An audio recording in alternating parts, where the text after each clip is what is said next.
নবীজি সাল্লাল্লাহু আলাইহি সাল্লাম যখন ইসরাফিল সিংহা ফু দিবে, দ্বিতীয় ফু, সবাইকে যখন হাসরের ময়দানে উঠানো হবে, তখন প্রথম উঠানো হবে আমাদের নবী।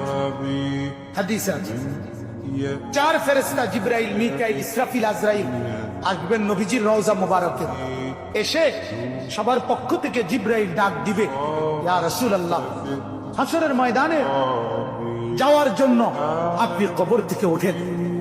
হাদিসে আছে আল্লাহর নবী সাল্লাল্লাহু আলাইহি সাল্লাম কবর থেকে চোখ মেলবেন আর উঠে দাঁড়াইতেই কপালের বালু মুছতে মুছতে তাকাইয়েই বলবেন প্রথম কথা, ইব্রাহিম, তোমরা শুধু চারজন ফেরেশতাই আসলা আমাকে নেওয়ার জন্য, আমার উম্মত আসে নাই। আমার উম্মত কোথায়? আমার উম্মতের হালাত, আমার উম্মতকে আবার বর্তমানে জাহান্নামে চলে গেল নাকি? জিবরাইল তখন বলবেন, হায় ইয়া রাসূলুল্লাহ, আজও বললেন না, আজও বললেন না, আজও সেই উম্মত যাওয়ার দিনও বললেন, দুনিয়ায় থাকতেও বললেন, আজও বললেন। তার উম্মতের এখনো উঠেই নাই, এখনো তো কবর থেকে কেউ তুলে নাই, আপনাকে তুলেই বাকিদের কোভানো। আল্লাহ নবী বললেন, তাইলে চলো, তাইলে ঠিক আছে, চলো হাসরের মাঠে যাবেন।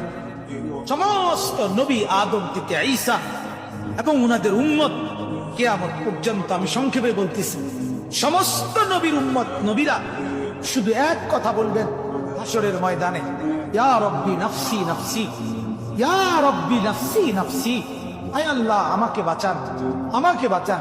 সমস্ত ফেরেশতারাও বলবে, আল্লাহ আমাকে বাঁচান। সমস্ত জিন বলবে, আল্লাহ আমাকে বাঁচান। পুরা হাসরের মাঠে একই শব্দ, আল্লাহ আমাকে বাঁচান, আমাকে বাঁচান। সবাই শুনবে, কে যেন একজন শুধু আছে, কোন এক জায়গা থেকে শোনা যাইতেছে, কে যেন একজন বলতেছে, ইয়া রব্বি উম্মতি উম্মতি, হায় আল্লাহ আমার উম্মতকে বাঁচান, আমার উম্মত। তিনি মুহাম্মদুর রাসূলুল্লাহ সাল্লাল্লাহু আলাইহি ওয়াসাল্লাম।